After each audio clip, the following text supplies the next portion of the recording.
This is Amnesty International. It's a non-governmental organization. It's a human rights group. They did a video a while back after declaring Israel to be an apartheid regime in the month of April in 2021. This was before. This was way before October. Yeah. Because Israel has been in apartheid for a very long time. Do you know what an apartheid is? Nelson Mandela. Good start. Let's watch this Amnesty International video now. Okay.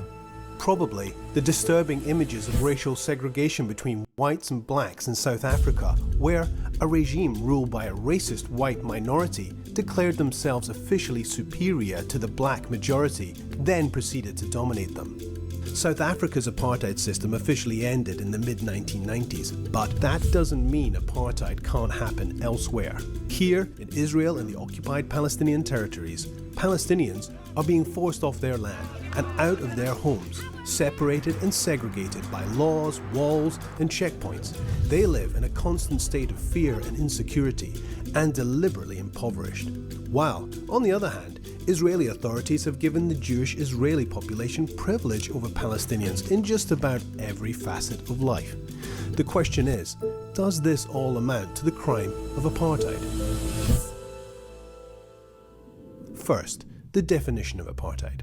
The crime against humanity of apartheid is perpetrated when particular serious human rights violations are committed with the purpose of establishing and maintaining a system of domination by one racial group over another and systematically oppressing them. But does this system exist in Israel and the occupied Palestinian territories? And there's been a growing debate about whether the situation in Israel and the occupied Palestinian territories is apartheid. And now is the time for us, as the world's largest human rights organization, to offer up our analysis. Our findings and criticism are directed not at the Jewish people, but at the Israeli state. It's the Israeli state that put in place the policies that implement the laws and the practices that oppress Palestinians. Well, Israeli leaders have been clear about their intentions from the beginning. In 1948, just before he became the first Prime Minister of Israel, Ben-Gurion visited Lifta and other Palestinian areas near Jerusalem that were completely emptied of Palestinian residents following attacks by Jewish forces. I do want to mention something here because, this is, you're right, a one-sided conversation from a trusted third party. Having said that, there are a litany of misinformation and cherry-picked points throughout history and genuine suppression of the truth in terms of historic data that defenders of Israel has engaged in the Western world, especially, and in Israel as well, for a very long time. This is precisely the reason why a lot of people that are educated on the matter might actually arrive at an entirely different conclusion, because the way that this is talking about it is the correct way. Is an accurate analysis of the events that unfolded during the Nakba, which means the catastrophe in 1948, when Israel moved on all of the Palestinian villages and basically purged Palestinians from their ancestral homelands where they lived in by hundreds of thousands. They moved 750,000 Palestinians from their homes and basically forced them. This is 1948. 1948, so yes. just after World War II. And it's going to describe that right now, but the way that people who want to defend Israel, I'll just give you the alternative argument. I'll steel man their position as well. Those who are defenders of Israel will say, actually, no, that's not what happened. These Arabs, as a collective, were always angry at the Jews because they had anti-Semitism at their hearts. And they always wanted to, not live alongside Jews because they hate Jews. It's almost like a false notion of anti-Semitism created amongst the Arab population in the minds of defenders of Israel to make it seem as though they have almost a Hitlerian, Nazi style anti-Semitism. They'll even point to a Grand Mufti, a Palestinian Grand Mufti, a religious leader that was actually a colonial religious leader that the British Empire had placed in position of power, but that wasn't ultimately a popular person at all, to be oh, Hitler literally talked to this guy actually, and he's the one who told Hitler to kill the Jews, right? Which is Holocaust revisionism, and it's Holocaust revisionism that was actually repeated by Benjamin Netanyahu, as a matter of fact, saying that the Palestinian Grand Mufti played a prominent role in getting Hitler to be anti-Semitic and do the final solution is unimaginable Holocaust revisionism, Only fucking Nazis would believe that shit, which Benjamin Netanyahu is. Anyway, Oh my so there are goodness. a lot of fucking counters. There are a lot of counter arguments to everything that they're talking about. But this is an accurate assessment of the truth. Okay. And if you are unfamiliar with the counter arguments, and if you haven't done the reading, people who are at least propagandists that want to make the truth seem different will be able to effectively wind you down. Okay, will be able to effectively make it seem like you're wrong, right? But anyway, let's continue. He stated, "There are no Arabs, 100% Jews. If we persist, it is quite possible that in the next 6 or 8 months there will be considerable changes in the country, very considerable, and to our advantage." More than 70 years later, then Prime Minister Benjamin Netanyahu posted on Instagram that Israel is not a state of all its citizens, but rather the nation state of the Jewish people and only them. So, it's no surprise that Israel built a system of racially discriminatory laws, policies, and practices that privilege only Jewish people. And Palestinians, well, Palestinians live there too. They were there before Israel was established. But, as we will explain, they've been trapped for decades in a system that treats them as a lesser, non-Jewish racial group. Before Israel was established in 1948, Palestinians comprised most of the population, around 70%, and owned the vast majority of private land, about 90%, in what was British Mandate Palestine. Jews, many of whom had emigrated from Europe, comprised around 30% of the population, and they and Jewish institutions owned about 6.5% of the land. The port of Haifa in Palestine lies shattered by bombs and strewn with dead.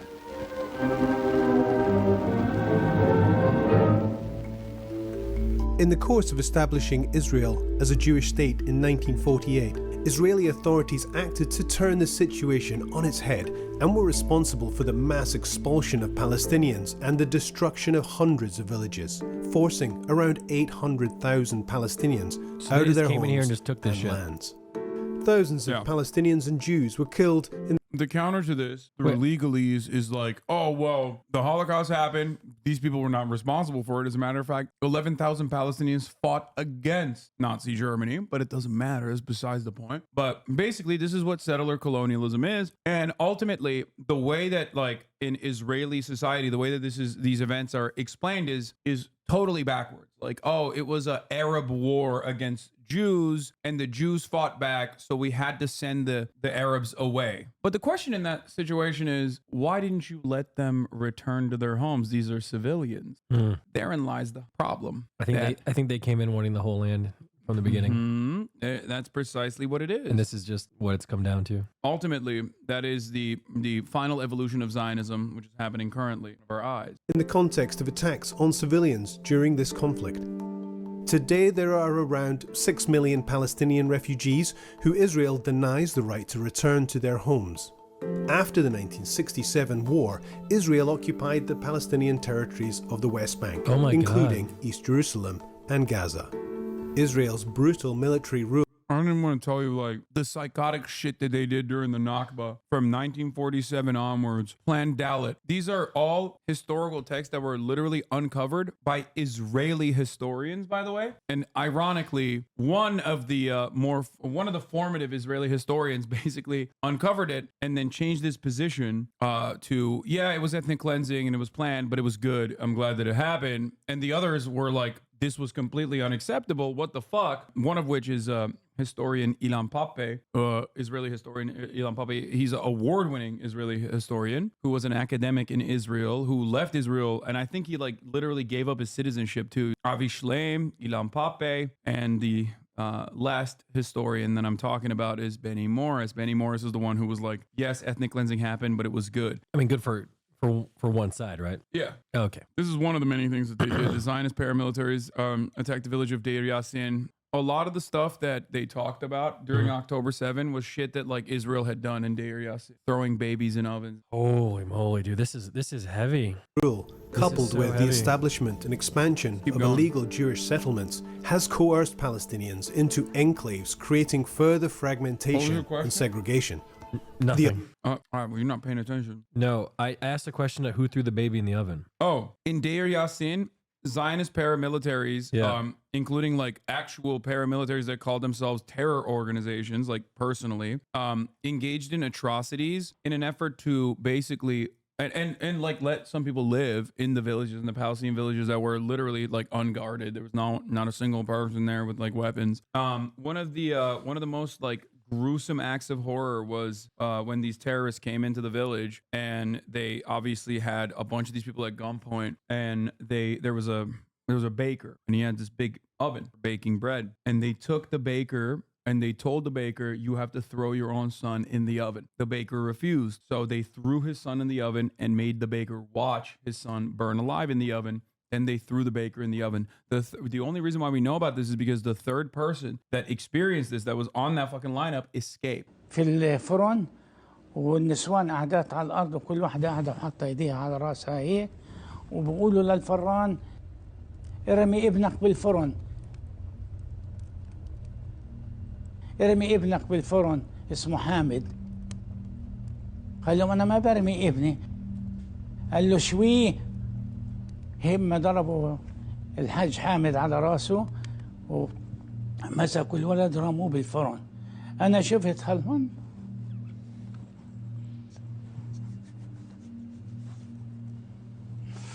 شفت هالمنظر ما تمش فيها حيل من مرة. يعني بعدين مسكوا الأب حطوه وراه قالوا له الحق ابنك. أنا جيت عديت قلت هلا بيمسكوني قمت أركض. And basically the reason why they let a lot of these people escape in the villages after doing like insane atrocities to them, like straight up like raping them to death, killing a bunch of people. The reason they would let people escape is so that they wanted the Palestinians to go to other Palestinian villages and say, this is what they did to us, leave when they come. So they would do like some of the earliest aspects of psyops. Basically, they would go into like major cities and they would have these big speakers on armored cars, and the speakers would be blasting like machine gun fire and bomb explosion sounds. They didn't actually have the fucking, they didn't want to use the machine gun fire, whether it was because they just didn't have a lot of resources or whatever, but they basically would surround the city with military and run these like crazy fucking sounds to make people evacuate. Would basically surround the city so they can only evacuate from one single file line out of one area of the city, and they would obviously never let them return ever again after evacuating the entire city. That's how they got all the land. Yeah. They didn't kill everyone, but they killed enough people. I think it was 15,000, if I'm not mistaken. Out of 800K? That's what they said got moved? No. That's the total number of people that were ethnically displaced. Oh, okay.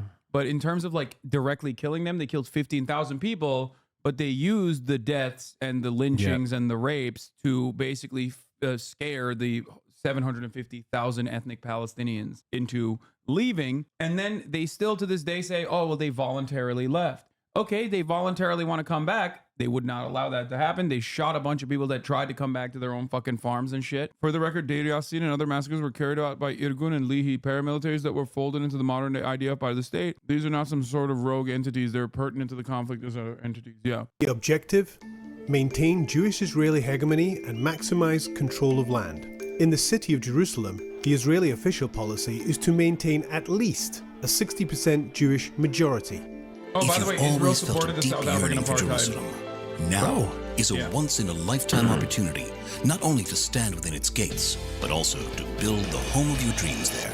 I mean, how did Israel feel about the Holocaust? So where do all the Palestinians live now? I don't think they liked it. 3.4 million live outside of Israel in the occupied territories, mainly in refugee camps in neighboring countries. I mean, it sounds like they're trying to run it back, but in their favor. Yeah, that actually, what you just described is like literally it plays a very formative role in the Israeli nationalistic mythos. First of all, Israel didn't exist when the Holocaust. I don't know anything. Think about the timeline. 1948. I'm learning now. Years after. How do they feel about it now? So the Holocaust plays a incredibly important and very instructive role in the building of the Israeli nation state, and it is a part of like the national myth making for Israel. The analysis is that before the Holocaust, there were also literally centuries of pogroms where blood libel. Anytime in any fucking Russian village or in Europe or whatever something bad was happening, they'd be like, oh, it must be the Jews that are doing that. So what would they do? They would go and fucking find all the Jews and kill them or purge them. So Jewish people have a very very long history of consistently getting fucking slaughtered Why though? mercilessly. There was one exception, however. Yeah. The Ottoman Empire. Not to fucking glaze myself too much, but the Ottoman Empire was safe haven for Jews. And a lot of Jews actually escaped the Spanish Inquisition and came to the Ottoman Empire and lived in many different parts of the Ottoman Empire, including, but not limited to, historic Palestine. And at the time, it was seen as like a significantly better living experience for Jews in terms of like Europe, in comparison to Europe. But that's besides the point. So what I was saying was, centuries of pogroms and the Holocaust. So centuries of pogroms and the Holocaust itself was like a enough is enough moment for a lot of people, I think, where some internalize the message behind never again as like, you know, we can never allow this to happen to anyone ever again, which is the correct message. That's the reason why that message exists. And others, namely those who were at the helm of spearheading Israeli society and building this nation, saw that as never again to us. Like, just, you know, nobody else. I don't give a fuck. We will do it ourselves, actually, even if that's what it takes, but never again to us. It's the way I think that the Holocaust is viewed is like very complicated in Israeli society, where like there's almost an air of like resentment towards Jews that survived the Holocaust or escaped the Holocaust, where they are seen as like weak by, depending on what fucking level of mania you're operating on, where like there are a lot of hyper right-wing Israeli nationals who consider like Jews during the Holocaust to be weak. They didn't fight back. They didn't fight back enough, which is, again, ahistorical, because they did fight back. That's the Warsaw Ghetto Uprising. And that they did not know that they were being sent to death camps. Many Jews did not know that they were being sent to death camps. But the idea is like, the idea is that they were weak Jews and we will never be like them. We will be strong Jews. And I think that's part of the reason why Israeli society is so militant, so hyper militant. One, because it's a settler colony in the middle of a region where it's like actively purged the ethnic indigenous population, so obviously there's going to be a lot of resentment towards that. But beyond that, it's the genuine, I think, like a quite reasonable assessment of the situation as if you parse through Jewish history. Like, it is understandable, bro, if your people are getting constantly fucking killed everywhere and being made to be the only reason why bad things are happening, then yeah, you're gonna fucking be like,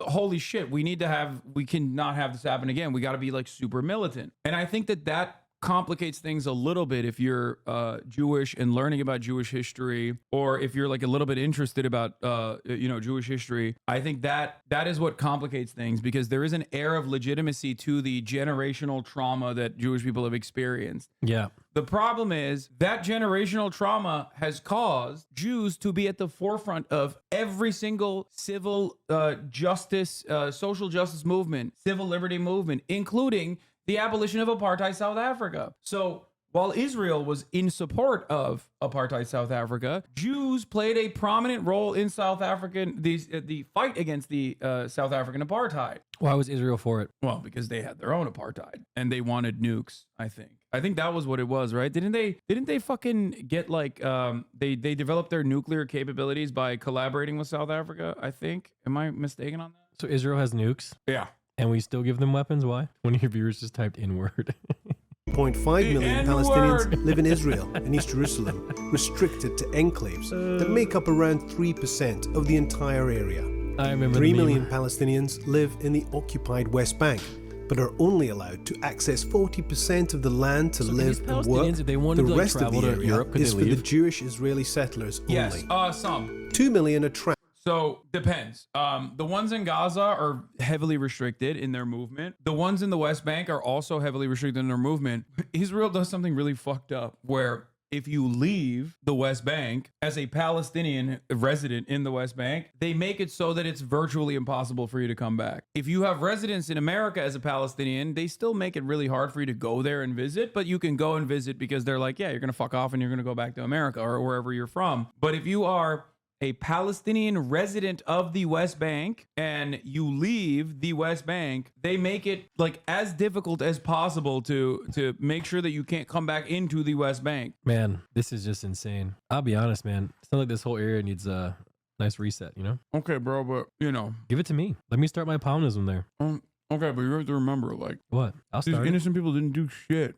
Yeah, they can join me. It's great. Like, You have the dark matter yet? like when you learn this stuff, your argument shouldn't be like, oh man, it's just too complicated for me. Fuck it. Like, let God sort it out. Because Oh, no. God doesn't end up sorting it out. Israel sorts it out. You know what I mean? No, not trapped in the God. Gaza Strip, one of the Dark most matter. densely populated areas in the Supercomputer. world.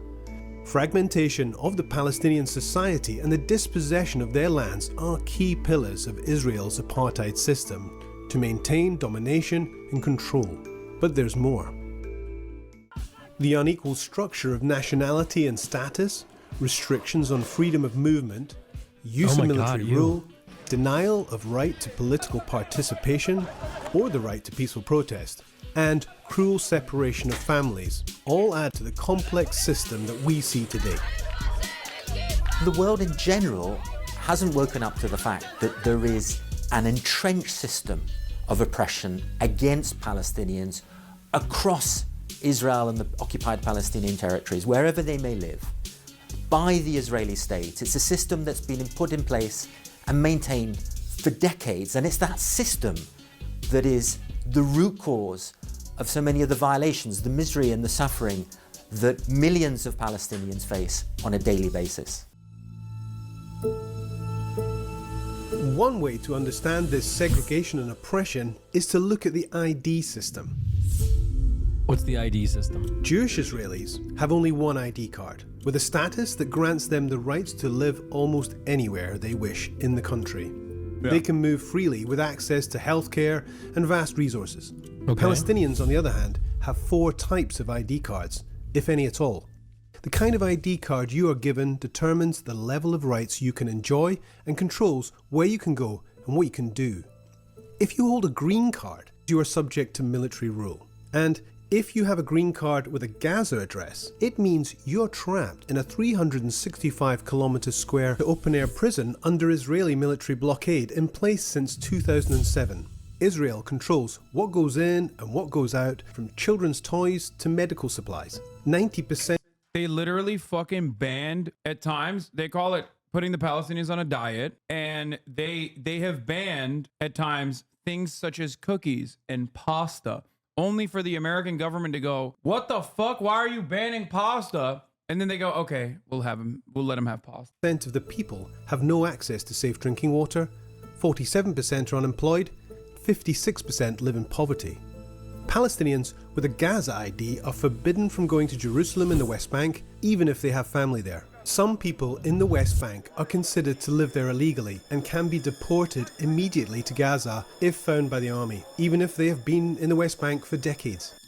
Whereas, if you hold a green card which has a West Bank address, then you live here. This green card means you can live within specific Also, if you're a fucking idiot and you only regurgitate whatever the fuck Israel says for its justifications for the genocide, like some former Twitch, now Kick streamers, you will look like an absolute baboon in front of knowledgeable people when you turn around and say, oh, they banned sugar, like cookies. Okay, they banned cookies and pasta because they're making bombs out of it. Is that possible? No, it's not. It's already fucking processed. It's inside of a cookie. You can't fucking, unless Palestinians have figured out something that no one else has, alchemy of that sort. Okay, you can't just fucking use cookies as a bomb making material. Listen, the Unabomber would have figured that out if it was possible. Ted Kaczynski had an IQ of like 175. Yeah, if you read his writings, I was quite the idiot, in my opinion. What he said about technology wasn't far off. Okay, but that's it. That's like kind of the only thing. Everything else was crazy, but he hit the nail on the head about the society and technology. But It was also insane, bro. amen. enclaves surrounded by illegal Israeli settlements. And there's a separation wall and fences built around Someone in you chat goes, since "Same, I'm insane." 2002, which Palestinians call the Apartheid Wall. It's 8 meters high in places and 700 kilometers long. That's twice the height of the Berlin Wall and more than 4 times its length. 80% of it is built inside the West Bank, occupying even more Palestinian land. So they actually built the There wall. are separate roads for Israelis and Palestinians, hundreds of checkpoints scattered throughout, not to mention the 54 years of occupation which has devastated the lives of millions of Palestinians. Palestinians with a West Bank ID can travel to Gaza or East Jerusalem, but only if they receive a permit from the military to do so. This blue ID is for Palestinians in East Jerusalem. They can travel to the occupied West Bank as well as to Israel, but they are not citizens of Israel. they have only been granted a residency status. So how do you This get this means blue one? that they cannot vote in Israeli national elections, and if they leave East Jerusalem for too long, for example, to study or work abroad. It's the only, yeah, see, this is what I was talking about. They have their residency revoked.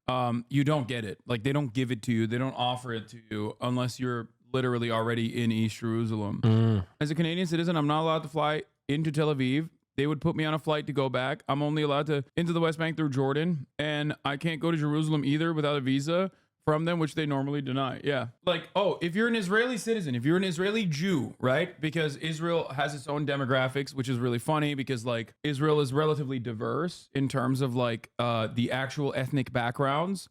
Because there's plenty of Arab Jews as well, right? Like if I were to put a fucking lineup and be like, which one is Palestinian, which one's Israeli, you would not be able to tell them apart. They all look fucking diverse. Like there's white ones and then there's fucking brown ones and even black ones, right? And Black what? Jews and also Arabs. Yeah, there's Ethiopian Jews, bro. They look like me?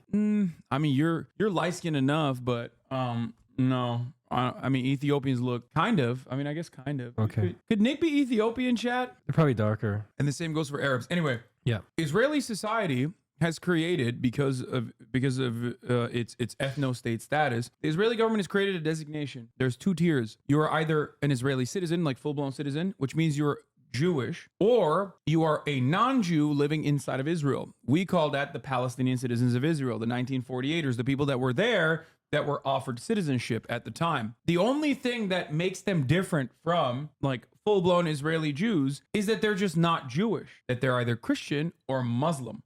Now, here's where things get interesting. There are Arab Jews. Itamar Ben-Gvir is the Ministry of like Interior Defense or whatever, like the national police guy, right?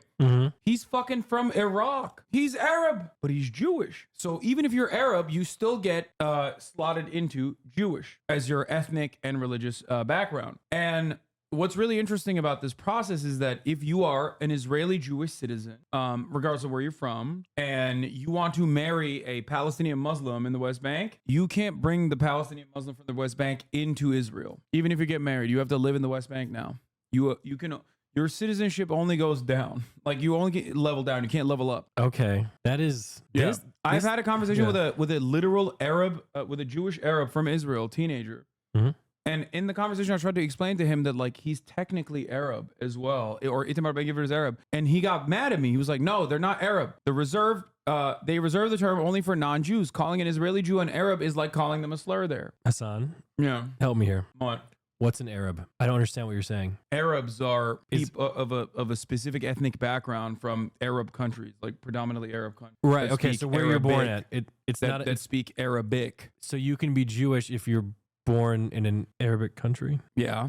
There were plenty of Jewish people that used to live in Arabic countries. Some of them, some of them were literally after Israel was developed as a nation state. Some of them were fucking purged from the Arabic nations because they had their own pan-Arabic or their own nationalist movements in their development of the nation state. So they literally were forcing them out. Or Israel also personally, like in the case of Iraq, was making it so that they would do false flag attacks, like bomb synagogues. Israel would bomb a synagogue in Iraq to be like, see, they hate you. You need to come to Israel now.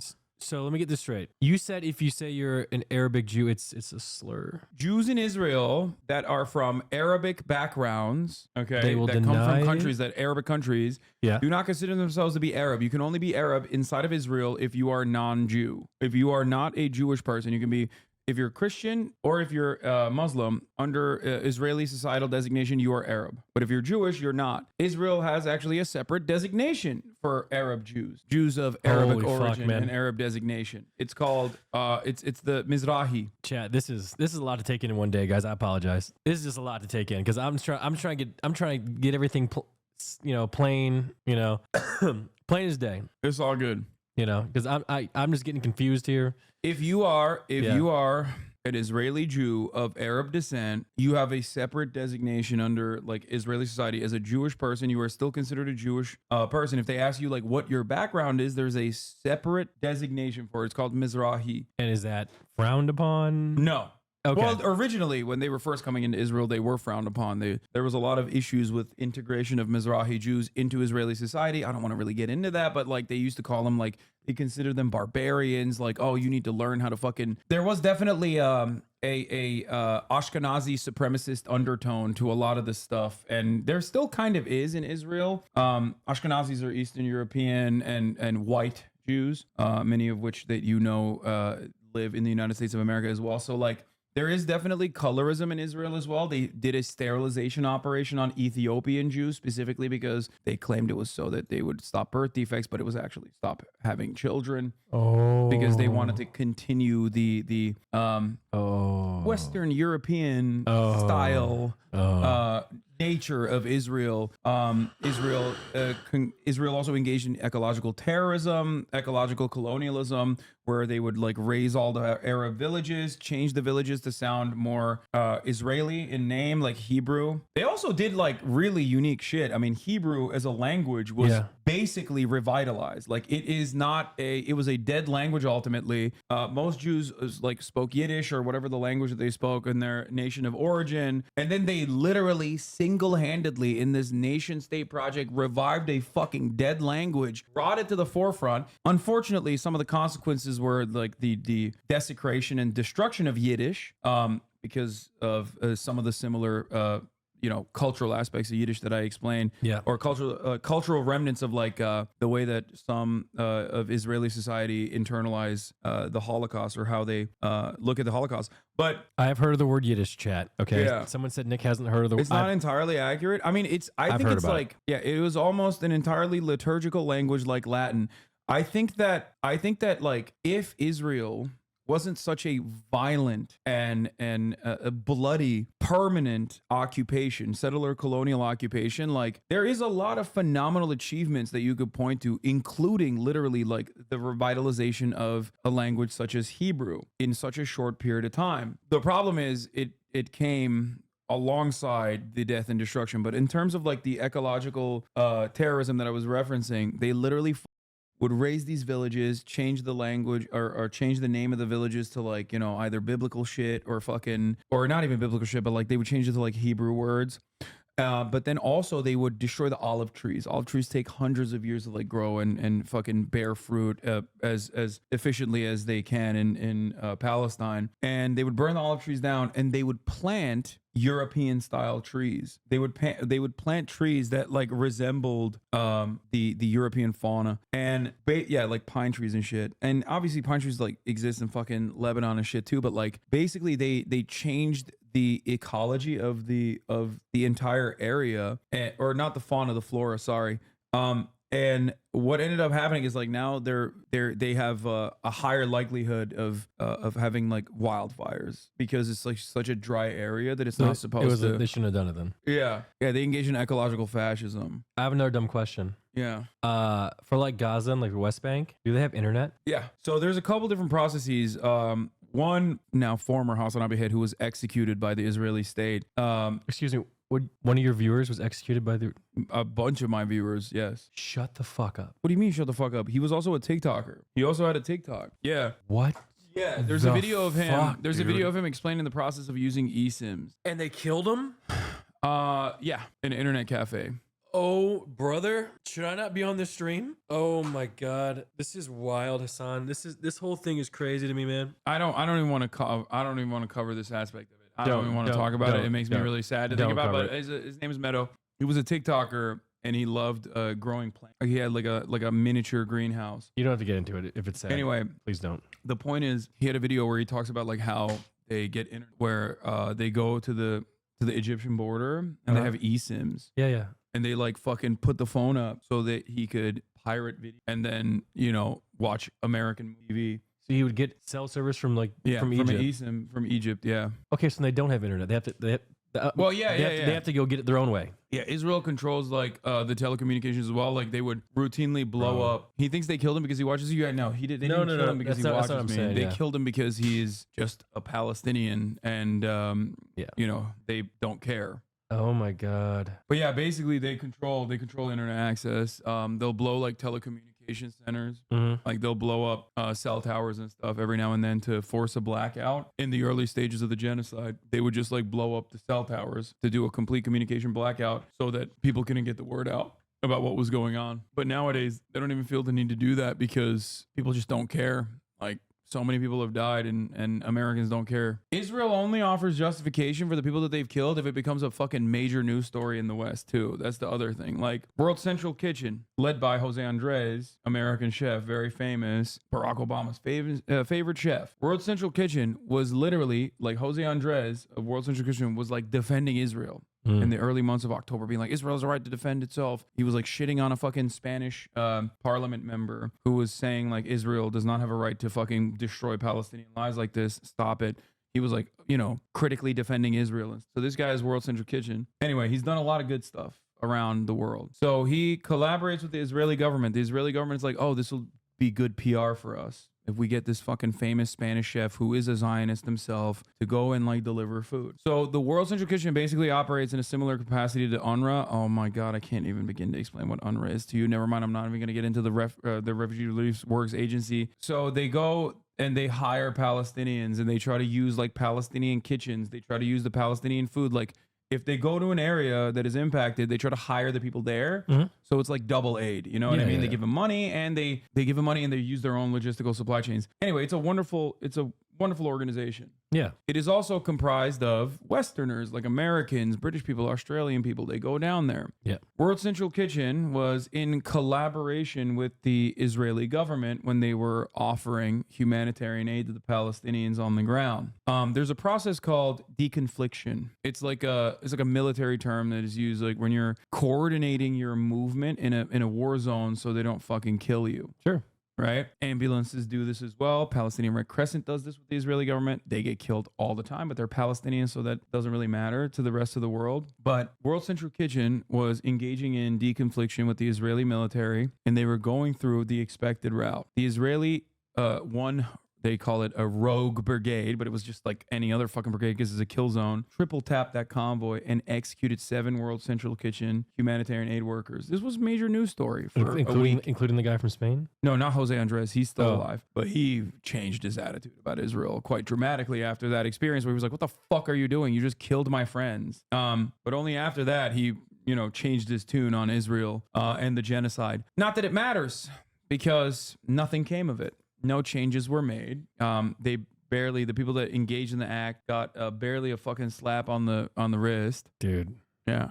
Is that them? Yeah. Oh my goodness. Yeah. Israel slaughters Americans. Israel slaughters people from Australia, Poland, USA and Canada, UK. They killed like UK vets. Are they doing this on purpose so people just be like, you know what, fuck it, I'm not going to help anymore? Yeah. Dude. What argument do you make to people who don't wish to believe in empirical facts just because who's giving the facts, as well as to inform people that are only taking verbal information just as worse as ignoring other information?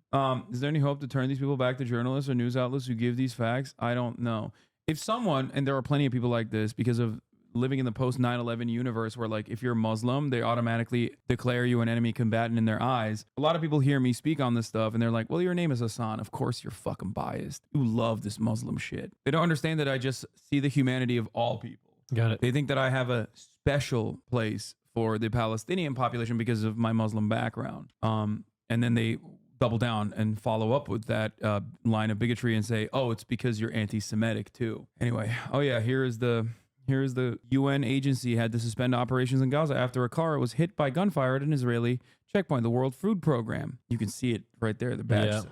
Yeah. And so when these Also notice, okay. What do they say though when they get accused of Notice this? the way that like here I'll give you another example of manufacturing consent. The way that these guys, the way that Western media, the Telegram group, no, I don't want to. This is a different incident from World Central Kitchen. This is a different UN humanitarian aid group. You told me a story about earlier with the cops that were lining up. Like they seem to be doing this all the time. So yeah, here's the thing. Do you notice something weird about this article headline? When you see this headline, doesn't it kind of make you feel like the gunfire could be coming from anyone? Yeah, because it's hit by random gunfire. Yeah, this is what is known as passive voice. News outlets in the United States of America and also in the Western world in general will apply this technique called passive voice. You would never, like during 9/11, it would be akin to writing like airplane collision with World Trade Center causes 3,000 to perish. They wouldn't say that. Right.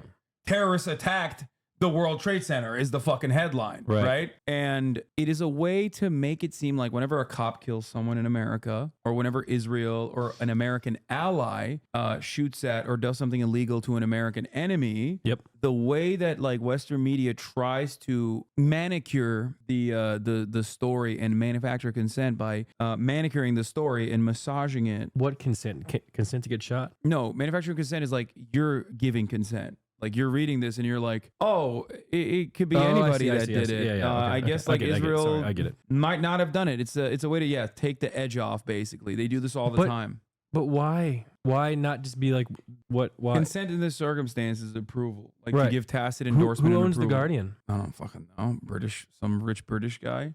I'm just curious at why like soften it. The reason why Western newspapers soften these sorts of actions is because it's not because it's like owned by a singular individual. It's because the goal of these institutions is to do propaganda that align with the interests of their own state. That's why they do it. It's not like an individual that is engaging in propaganda because they like are personally invested in Israel. In some instances, they might be like literally invested in Israel and like their portfolio has investments in Israel, right? Like that's one aspect of the story, but like usually they do this specifically to make it seem like Israel's actions are not. Even the LA Times actually said UCLA cancels classes after counter-protesters violently attack pro-Palestinian camp. This was actually an interesting instance where mainstream media basically said counter-protesters, pro-Israeli counter-protesters, violently attacked the pro-Palestinian camp. But watch what happens quickly. Mainstream media being like, yeah, listen up, big dog. You guys f***ed up a little bit. Dismantle the pro-Palestinian camp. Wait, check out the LA Times headline now. Much more ambiguous. No. Dude, are you serious?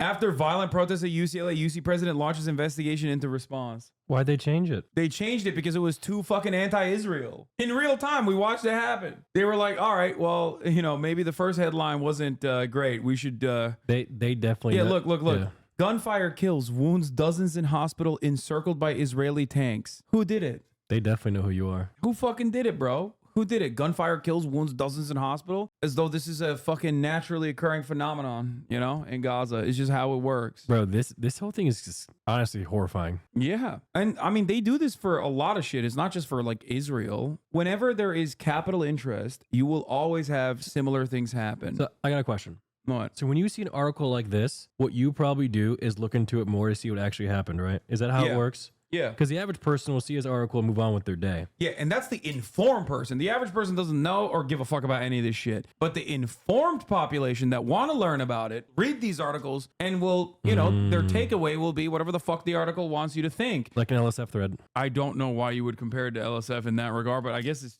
correct. Because people read the titles and just assume that's what happened. Yeah, you're right. That's not wrong. And they clip chimp too. Holy man, like you got to put in a lot of effort if you really want to know what's going on. Yeah, it's not easy. It's not easy. And that's why I also consistently try to tell people that are like newcomers in this community, like everything you've heard about me has a very specific purpose. It is to sully my reputation. To I make always sure defend that, you, by the way, in the morning. To make sure that, to make sure that like you don't come in here with a clear mind or a clear conscience and a level of charitability. Your impact in here is supposed to be uncharitable so that you don't listen to what I have to say and you've already automatically declared me someone who is like biased against your interest and it's someone who is like sinister. Jeez, man. I know this stuff's cooked because I talked to my dad about this once and the things that he was saying blew my mind. I'm like, Dad, I can't believe you just said this. Yeah. Because especially with like the drops, like when they were dropping the stuff, it was crazy. Your videos on the Lebanon pager attack? Yeah. Remember when Israel blew up pagers in Lebanon? That was recently. Yeah, like 7 days ago. Israel has since killed 800 people in Lebanon. With pagers? No, with fucking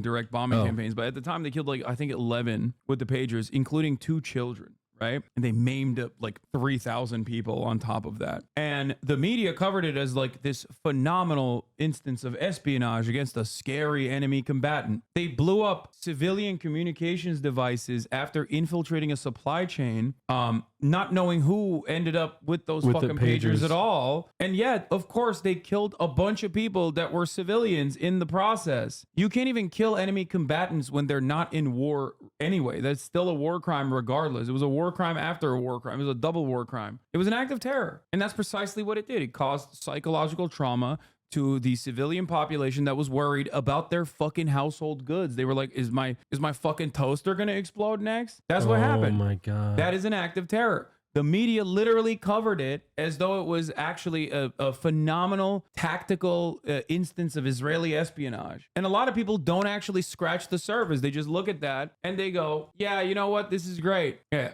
4-year-old Lebanese girl Naya Ghazi was among the 14 Israel killed today. Her body was recovered several hours later from under the rubble. Thank you.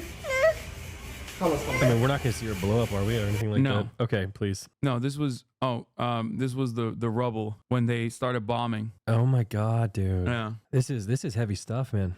Yeah. Chat, you be here all days listening to this guy, huh? This stuff is not for the faint of heart. It really isn't. Yeah. It is what it is, I guess. It is what it is, and this is why you like to play basketball, because that's where you can just be free. Yeah.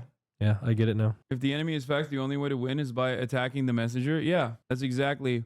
There were media correspondents that called the attack awesome. So many people. Why would that be awesome if you're blowing up civilians with pagers? Because it's the enemy. They're killing enemies. They're killing Arabs, and the Arabs that die as collateral damage is simply just like Arabs that shouldn't have been in the way. That's what it is. That's how dehumanization works. This is also, this is why a lot of people despise American foreign policy, like absolutely hate American foreign policy. The craziest part of it is that they say these guys are human shields. That's like the Israeli propaganda for it. They're like, oh, well, they're human shields. They're in the way of our bombs. You know what makes you kind of wonder? How much of like, after like 9/11, the stuff that I was told as American citizens was just not true? What do you mean?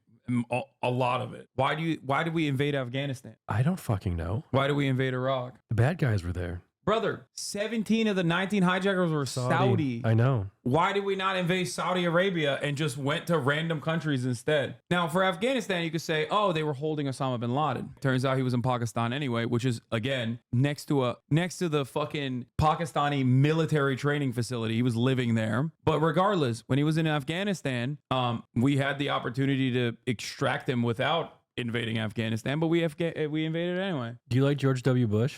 Fuck no. Well, when he dodged those shoes. That was unfortunately one of those instances where you hate hearing about someone who is worthy of so much more worse things, but he just got good reflexes in that time. Did you see him tell a security guard to back off when the second shoe was coming? No. He did. He told a I got this. I'm going to dodge this shoe. That's all I know. Whew.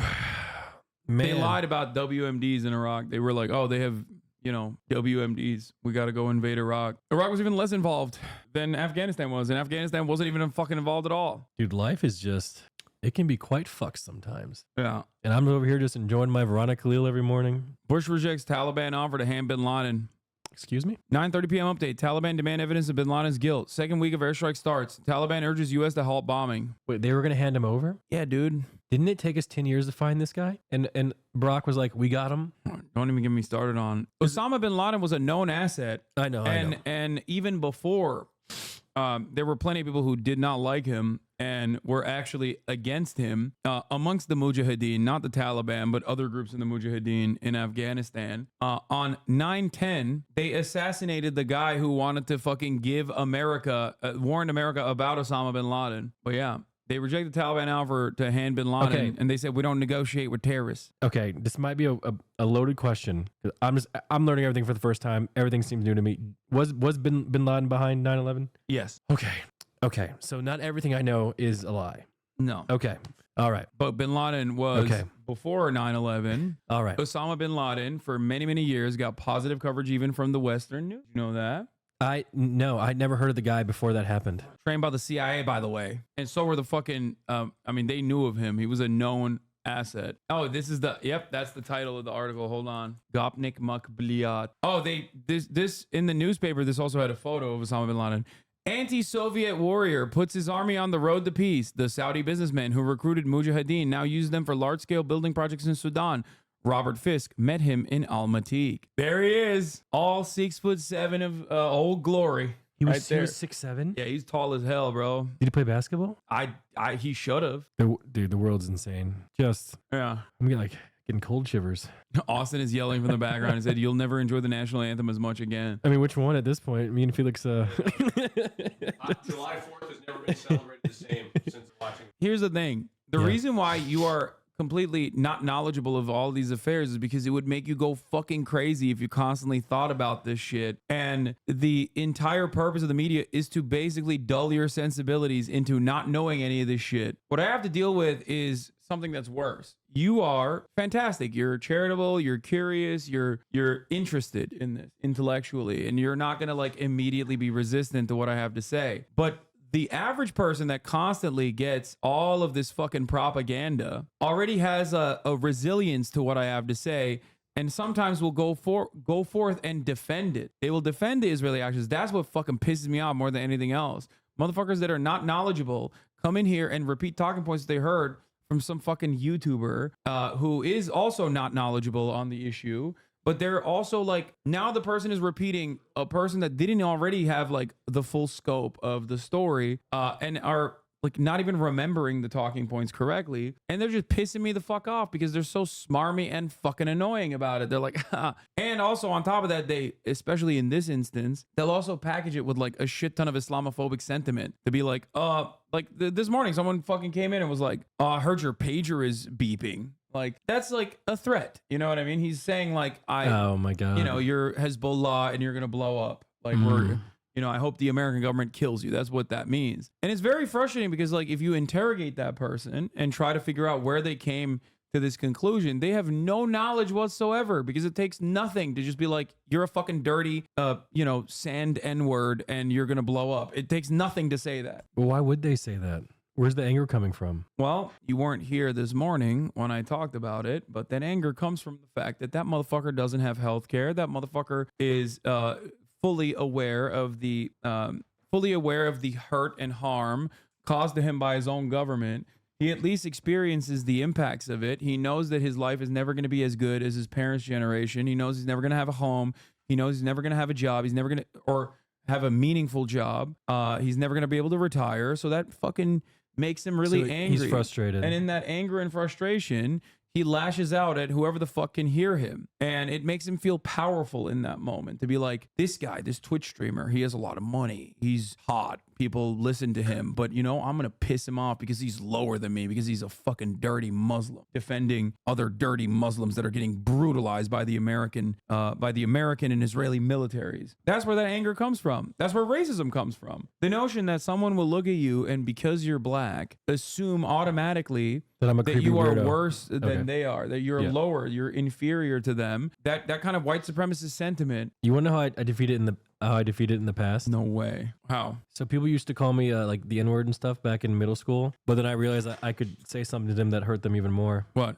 I would just call them poor. Okay. It was a defense mechanism. I understand, I guess. For real, HasanAbi argue with you dead ass 2 hours just to finally say, okay, well, maybe it's possible I don't have all the facts. Yeah. Oh yeah, LBJ. What do you say? LBJ, Can I see the Lyndon quote? Big Dick Johnson said, if you can convince the lowest white man he's better than the best colored man, he won't notice you're picking his pocket. Hell, give him something to look down to. He'll empty his pockets for you. The president said this? Yeah. He said this. Yeah, he had a fat cock, bro. What do you mean? He's unstoppable. He had a fat cock and he really wanted to do Vietnam. But like, isn't this kind of insulting towards white people? Oh, woe is me, bro. No, I'm just saying. And I mean, it is, but who gives a shit? No, I'm saying, but it's like he's speaking the truth then. Yeah. I've never heard this quote before. That's interesting. Nixon said words. Yeah, but he didn't say that about white people. Nixon said that about black people, Jews. Was Nixon racist? Dog, which American president wasn't racist? Barack Obama called Black Lives Matter protesters uppity thugs. Who? Barack Obama called Black Lives Matter protesters uppity thugs. Oh. Was he joking? No, he wasn't joking. Better question, who's not racist? Didn't he also do the pull your pants up shit too? I feel like he did that too. Who was not racist? Just who in general? I mean, I don't know what to tell you. Like, Barack Obama loved melting black and brown people overseas with drone strikes, dude. He fucking blew up a goddamn hospital. He even killed Italian doctor. He did that? Yeah, bro, Kunduz. I don't know what that is. He blew up a hospital in Kunduz. For fun? I don't understand. The hospital was a Doctors Without Borders hospital, so he had to apologize for it because like he killed white people too. He blew up weddings. I've raised money for them before. What? Doctors Without Borders? Yeah. I've raised money for those before. They're sick. I love Doctors Without Borders. Yeah, he had to apologize. An Look, error with fatal consequences. Barack Obama has apologized to Doctors Without Borders at least he for the US apologized, bombing. right? yeah, because he killed white people. How many hospitals did they fucking blow up that they never apologized for because there were no white people there? This happened to be. Who's the guy on the left? I think he's. I'm assuming the that French. mistakenly hit the leader or something, I NGO don't- in Kunduz, killing 22 people. I actually don't President know who that Obama guy spoke is. by telephone with Doctors Without Borders International President Dr. The German president. Joanne Liu to apologize and express his condolences for the MSF staff and patients who were killed and injured when a U.S. military airstrike mistakenly struck an MSF field hospital in Kunduz. After completing that call, the president telephoned. Yeah. Anyway, by the way, ironically, another incident occurred with the World Central Kitchen aid bombings. Israel never apologized for killing 200 humanitarian aid workers before the World Central Kitchen aid workers were killed. 200. Why? Because those humanitarian aid workers were fucking brown. They were Arab. They were Lebanese. They were Palestinian. They only apologized for it because World Central Kitchen aid workers were killed, and they were fucking Canadian and Australian and British. The entire purpose of why these organizations like Doctors Without Borders exist is because everybody knows that America is going to be at least a little bit more careful if there's white people there, okay? That these agencies are going to be a little bit more careful with their targeting when there's valuable people there, white people. That's literally the entire purpose of Doctors Without Borders. That is literally the entire purpose of aid groups like this. That is the whole purpose. And they will tell you that, by the way, in their fucking mission statement. It's so funny that people just still try to deny the like abject reality. There's a Polish guy there too, yeah. Worth noting that Republicans at the time said Obama was weak for apologizing for the U.S. on the world stage for doing war crimes. Yeah. 75% of aid workers killed this year were literally killed by Israel. World Humanitarian Day 2024, with number of aid workers killed reaching record high, UN and partners demand those in power. #Act for Humanity. Outrageously high number of humanitarian aid workers killed, with 280 aid workers killed in 33 countries last year. 2023 marked the deadliest year on the record for global humanitarian community. The outrageously high number represents a 137% increase compared to 2022, when 118 aid workers were killed. 2024 may be on track for an even deadlier outcome. More than half of the 2023 deaths were recorded in the first 3 months, October to December, of the hostilities in Gaza, mostly a result of airstrikes. Good guys,